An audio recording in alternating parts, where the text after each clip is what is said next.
Shalom Bapak Ibu yang terkasih di dalam Tuhan. Puji Tuhan, salam sejahtera. Kita mengucap syukur jumpa lagi dan kita kembali boleh dikuatkan, diingatkan, diteguhkan oleh firman Tuhan. Saudara yang dikasih Tuhan, adapun tema di hari ini adalah hidup ini sangatlah singkat. Hidup ini adalah sangatlah singkat. Sesingkat apa dan apa yang dimaksud dengan singkat atau sangatlah singkat? Saya akan berdoa terlebih dahulu sebelum berkhotbah lebih jauh. Bapa Surgawi, dalam nama Tuhan Yesus kami mengucap syukur jikalau hari ini diajar kembali dengan firman-Mu. Dibentuk kembali dengan kehendak-Mu untuk selalu hidup kami, selalu menyenangkan hati-Mu. Sertai Tuhan dalam pemberitaan firman Tuhan ini, kami mempersiapkan hati kami dan pikiran kami dengan baik untuk bertekun sesuai dengan kehendak-Mu dan untuk menjadi murid-murid-Mu yang setia. Terima kasih Bapa, dalam nama Tuhan Yesus aku berdoa mengucap syukur, haleluya, amin. Puji Tuhan Bapak Ibu. Tema pada hari ini adalah hidup ini sangatlah singkat. Sesingkat apa Bapak Ibu? Dan apa yang dimaksud dengan sangatlah singkat? Saya ambil firman Tuhan dalam Kejadian pasal 5. Saya baca dulu satu perikop ini supaya lebih jelas, lebih menderang. Kejadian pasal 5 ayat 4 sampai ayat 32. Jadi 28 ayat saya bacakan untuk Bapak Ibu sekalian, supaya Bapak Ibu dicelikan mata rohaninya agar mengetahui akan hal ini. Demikian firman Tuhan. Umur Adam setelah memperanakan Set 800 tahun dan ia memperanakan anak-anak lelaki dan perempuan. Jadi Adam mencapai umur 930 tahun lalu ia mati. Setelah Set hidup 105 tahun ia memperanakan Enos. Dan Set masih hidup 807 tahun setelah ia memperanakan Enos. Dan ia memperanakan anak-anak lelaki dan perempuan. Jadi Set mencapai umur 912 tahun lalu ia mati. Setelah Enos hidup 90 tahun, ia memperanakan Kenan. Dan Enos masih hidup 815 tahun setelah ia memperanakan Kenan, dan ia memperanakan anak-anak lelaki dan perempuan. Jadi Enos mencapai umur 900 tahun lalu ia mati. Setelah Kenan hidup 70 tahun, ia memperanakan Mahalalel. Dan Kenan masih hidup 840 tahun setelah ia memperanakan Mahalalel, dan ia memperanakan anak-anak lelaki dan perempuan. Jadi Kenan mencapai umur 910 tahun lalu ia mati. Setelah Mahalalel hidup 65 tahun, ia memperanakan Yared. Dan Mahalalel masih hidup 830 tahun setelah ia memperanakan Yared, dan ia memperanakan anak-anak lelaki dan perempuan. Jadi, Mahalalel mencapai umur 895 tahun lalu ia mati. Setelah Yared hidup 162 tahun, ia memperanakan Henok. Dan Yared masih hidup 800 tahun setelah ia memperanakan Henok, dan ia memperanakan anak-anak lelaki dan perempuan. Jadi Yared mencapai umur 960 tahun lalu ia mati. Setelah Henok hidup 65 tahun, ia memperanakan Metusalah. Dan Henok hidup bergaul dengan Allah selama 300 tahun lagi. Setelah ia memperanakan Metusalah, dan ia memperanakan anak-anak lelaki dan perempuan. Jadi Henok mencapai umur 365 tahun Kemudian saudaraku, saya baca selanjutnya. Jadi Henok mencapai umur 365 tahun. Dan Henok hidup bergaul dengan Allah, lalu ia tidak ada lagi sebab ia telah diangkat oleh Allah. Setelah Metusalah hidup 187 tahun, ia memperanakan Lamek. Dan Metusalah masih hidup 782 tahun. Setelah ia memperanakan Lamek, dan ia memperanakan anak-anak lelaki dan perempuan. Jadi Metusalah mencapai umur 969 tahun, lalu ia mati. Setelah Lamek hidup 182 tahun, ia memperanakan seorang anak laki-laki dan memberi nama Nuh kepadanya. Katanya, anak ini akan memberi kepada kita penghiburan dalam pekerjaan kita yang penuh susah payah di tanah yang telah terkutuk oleh Tuhan. Dan Lamek masih hidup 595 tahun setelah ia memperanakan Nuh. Dan ia memperanakan anak-anak lelaki dan perempuan. Jadi Lamek mencapai umur 777 tahun, lalu ia mati. Setelah Nuh berumur 500 tahun, ia memperanakan Sem, Ham, dan Yafet. Bapak Ibu yang dikasihi Tuhan, dari pembacaan firman Tuhan ini, kira-kira apa yang kita pikirkan? Seakan-akan bacaan ini membosankan. Karena 28 pasal bicara memperanakan, kemudian mati. Memperanakan umur sekian mati. Memang Bapak Ibu yang dikasihi Tuhan, bahwa firman ini menjelaskan umur manusia mati. Jadi kalau kita hitung rata-rata Bapak Ibu, mereka mati umur 800 tahun. Panjang sekali. Seandainya kita sekarang matinya umur 800 tahun, apa yang terjadi? Ternyata sekarang umur 100 tahun saja orang mati itu sudah langka. Yang paling rata-rata 90 tahun. Itu juga masih langka. Seringkali yang saya jumpai Bapak Ibu orang meninggal di rumah duka itu 75 tahun. Iya kan, makin kesini makin pendek, makin kesini makin singkat. Bahkan tidak sedikit orang yang meninggal berumur 50 tahun, saudaraku. Jadi Bapak Ibu sudah ada bayangan yang jelas dalam pemikiran kita. Bahwa hidup ini sangatlah singkat. Dengan hidup ini sangatlah singkat, apa yang mau Bapak Ibu buat? Apa yang mau Bapak Ibu buat? Tolong pikir masa-masa. Supaya kita tahu orientasi kita hidup, saudaraku. Supaya kita paham orientasi kita hidup atau makna kita hidup. Ya sudah barang tentu Pak, hidup ini harus berkualitas. Oke, bicara kualitas, kualitas soal apa? Ini penting Bapak Ibu, kualitas soal apa? Soal materi, kesehatan, atau soal-soal apa yang kita punya fasilitas? Saudara, bukan itu yang saya maksud. Kualitas bicara di sini adalah kualitas rohani kita. Dan hanya tersedia umur kita, saudaraku, paling tua 80 tahun. Saya berharap umur saya 80 tahun, Bapak Ibu. Sekarang 50 sekian. Iya kan? Ya kurang lebih tinggal 30 tahun lagi. Itu cepat sekali, saudaraku. Saya menyadari untuk itu. Jadi di sini perlu kita hati-hati. Perlu kita prihatin akan nilai-nilai kehidupan kita yang sangat singkat tersebut.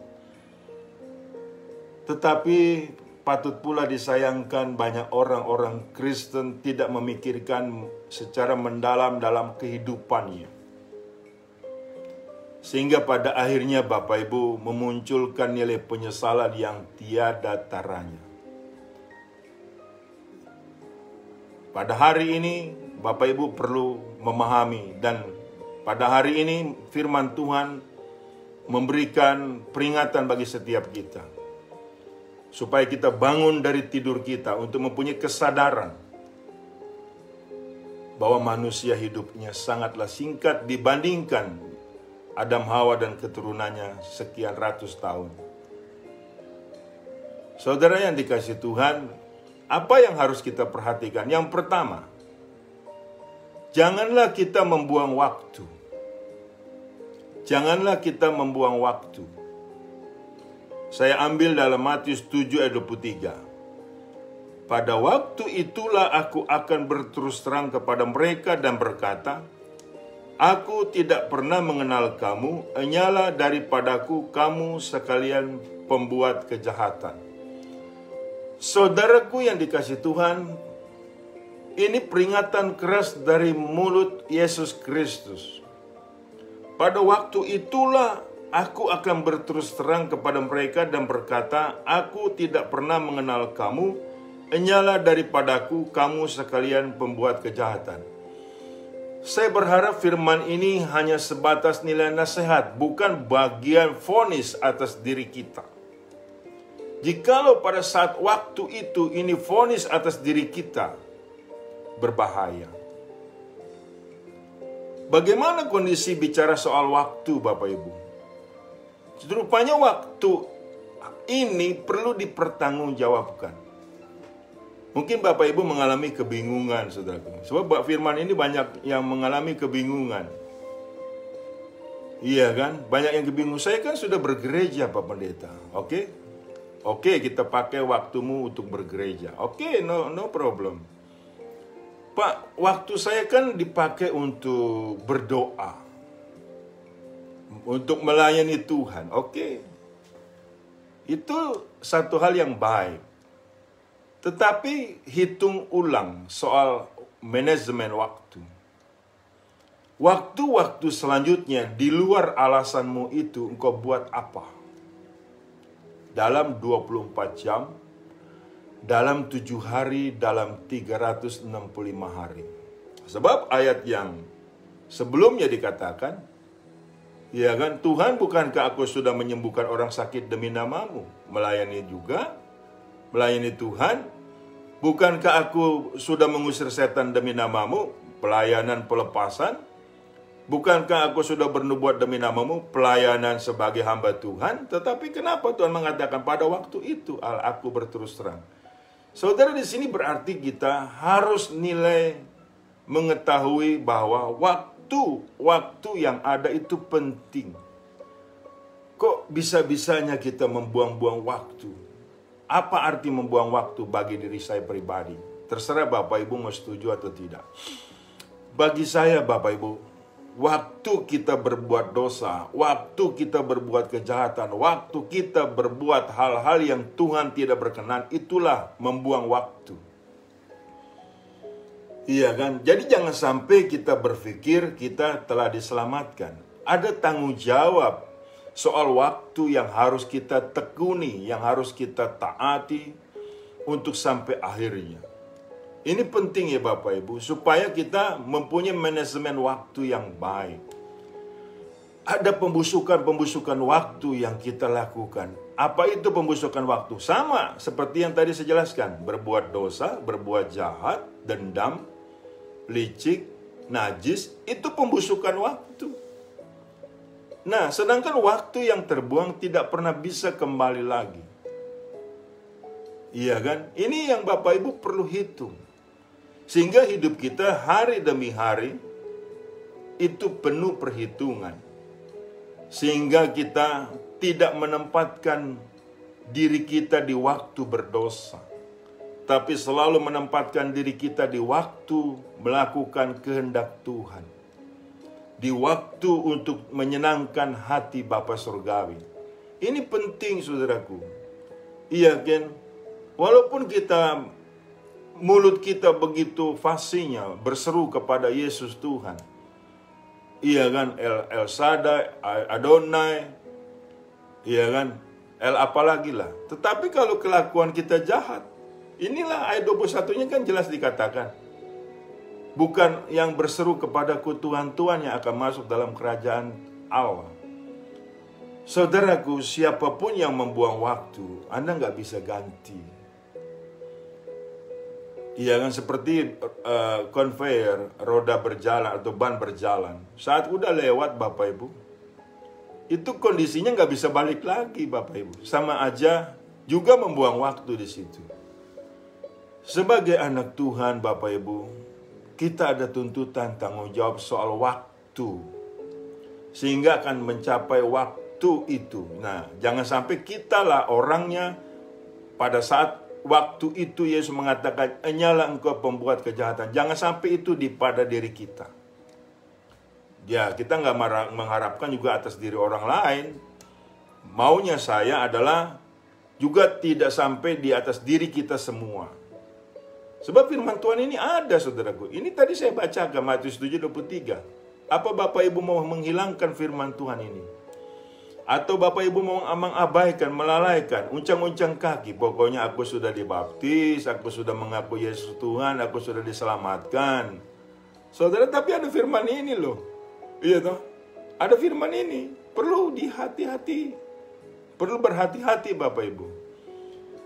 Jadi saudaraku, kalau Anda membuang waktu, iya kan, itu sangat berbahaya atau sangat gegabah atas waktu kehidupanmu yang kekal. Sebab kita akan menuju ke waktu kehidupan yang kekal.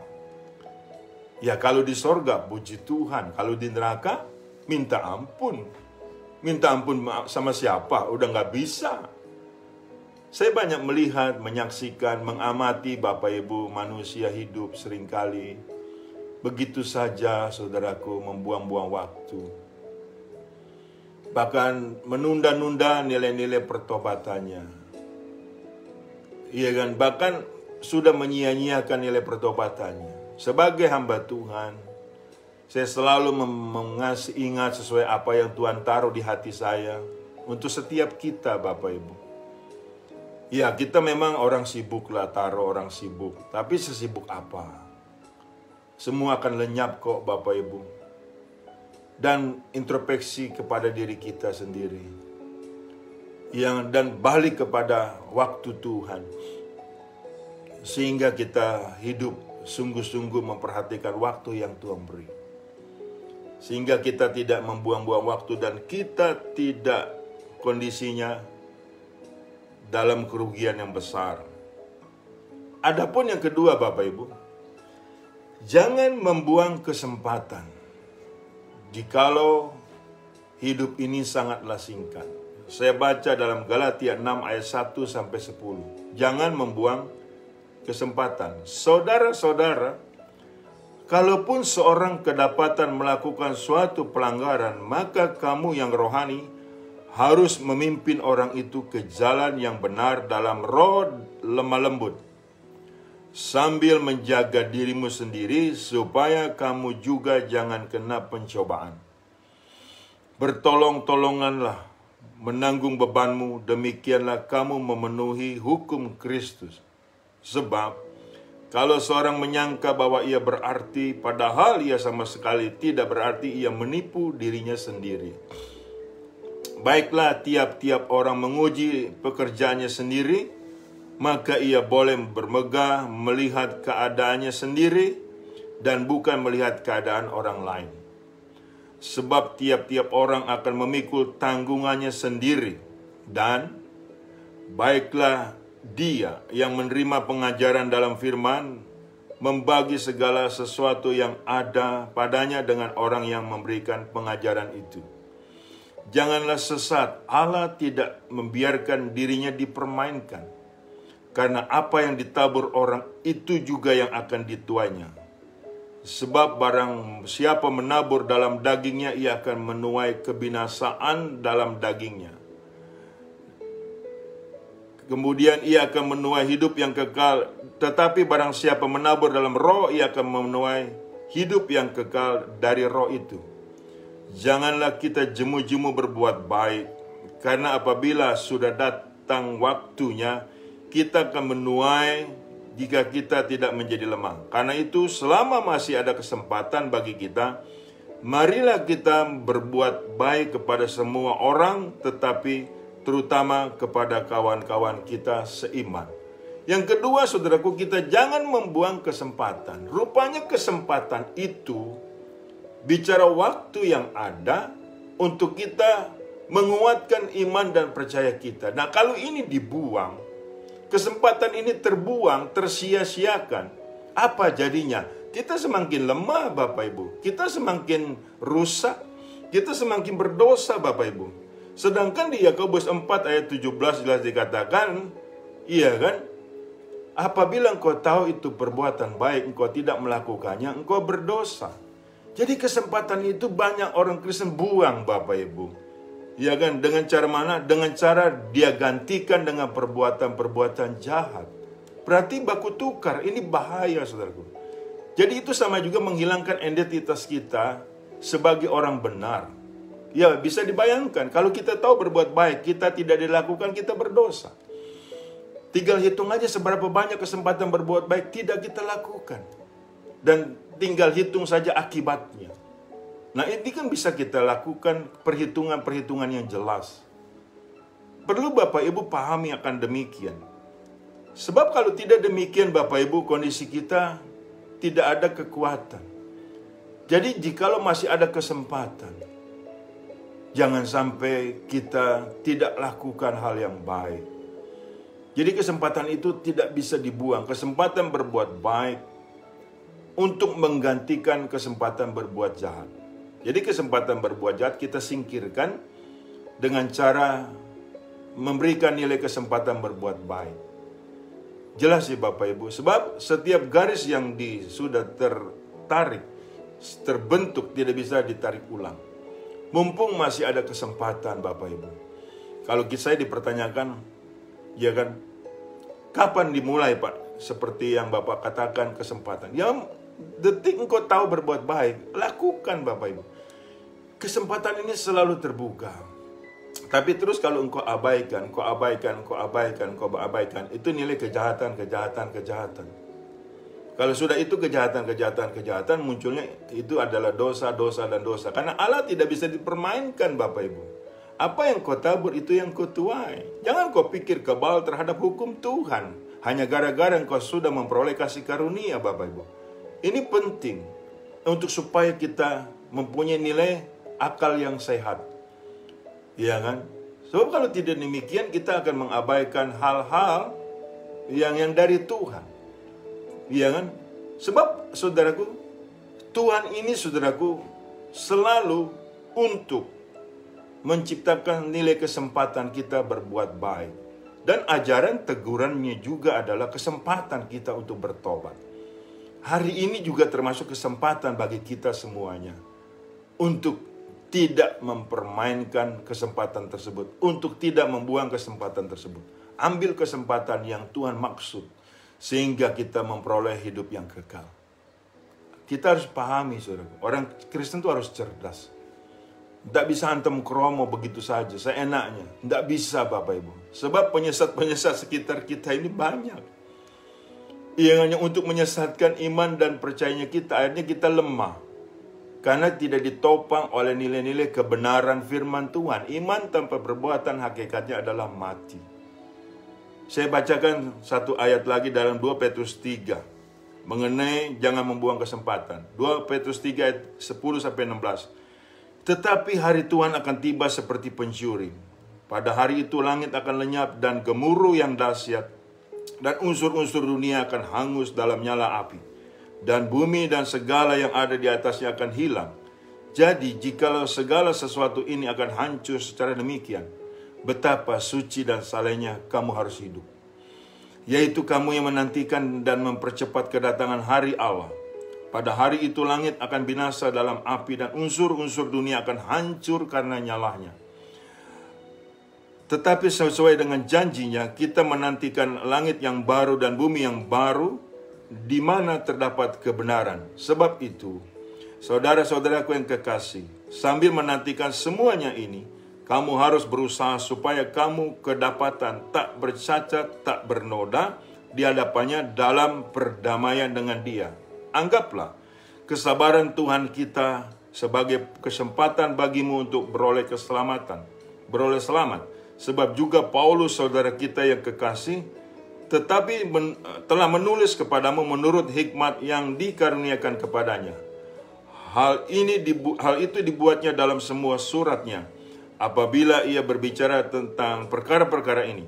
Dalam surat-suratnya itu ada hal-hal yang suka dipahami, sehingga orang-orang tidak memahaminya, dan yang tidak teguh imannya memutarbalikannya menjadi kebinasaan mereka sendiri, sama seperti yang juga mereka buat dengan tulisan-tulisan yang lain. Nah, Petrus ini bicara soal nilai kesempatan.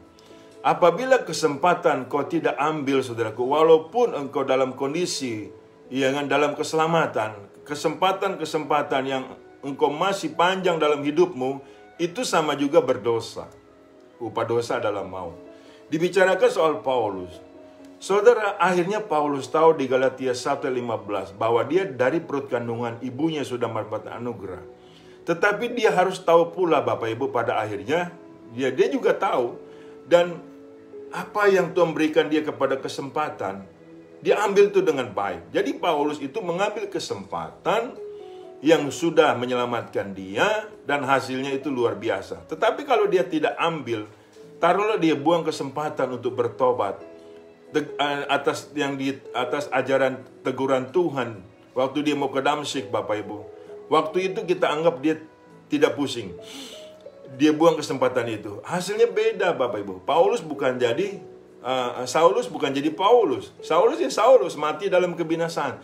Tapi dia tidak pernah, saudaraku, membuang-buang kesempatan. Makanya dia selalu bersyukur atas kesempatan yang ada, atas panjang sabarnya Tuhan. Petrus pun tahu, Bapak Ibu, Paulus itu diselamatkan, dia mengambil kesempatan yang ada atas panjang sabarnya Tuhan. Sebab Petrus tahu kejahatan Paulus, Bapak Ibu, yang bernama Saulus sebelumnya. Jadi di sini, saudara, kesempatan itu penting. Bapak Ibu jangan buang, jangan lalaikan, jangan abaikan. Iya kan, ini penting, Bapak Ibu. Iya, makanya dalam kesempatan-kesempatan ada yang ada. Ini muncul pertanyaan. Bila manakah Pak Tuhan menegur saya? Loh, masa kita nggak tahu, Bapak Ibu? Tuhan itu setiap kesempatan yang ada, itu selalu menegur, mengajar kita, Bapak Ibu. Cuman kita saja abaikan itu, lalaikan itu. Nggak pusing soal itu. Makanya Tuhan itu selalu yang dalam kesempatan yang ada, dia menyatakan dirinya dalam bentuk rema, mungkin firman Tuhan, untuk di hati kita ditegur, diajar, dinasehati. Yang terakhir, Bapak Ibu, janganlah membuang kesetiaan. Janganlah membuang kesetiaan. 2 Korintus 11 ayat 3. Tetapi aku takut kalau pikiran kamu disesatkan dari kesetiaan kamu yang sejati kepada Kristus. Sama seperti Hawa diperdayakan oleh ular itu dengan kelicikannya.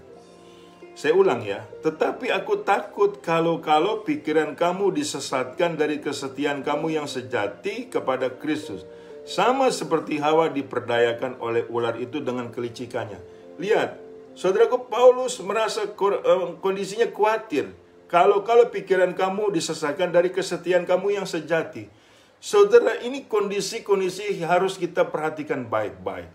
Jadi di sini selama masih kita hidup dalam dunia ini, selama iblis belum dihukum, itu satu nilai kelicikan si jahat itu selalu menggoda kita. Ya, jadi kita tidak bisa terima bersih. Yang penting aku setia sampai mati, asal ngomong doang. Ya, 1 Petrus 5 ayat 8, berjaga-jagalah. Iblis itu seperti singa yang mengaum. Dia bisa menelan siapa yang dapat ditelannya. Inilah kekurang waspadaan banyak umat Tuhan.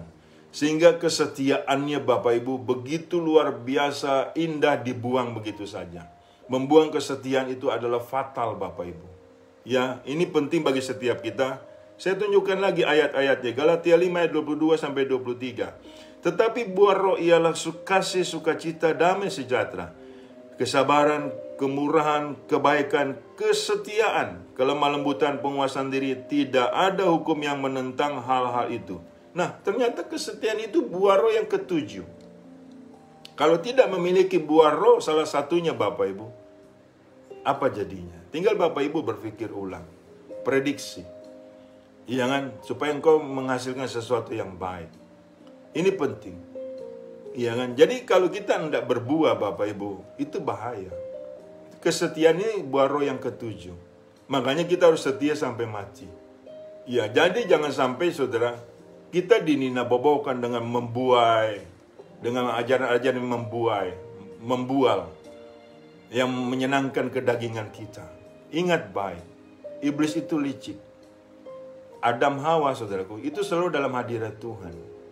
Iya kan, selalu dalam kondisi berjumpa dengan Tuhan.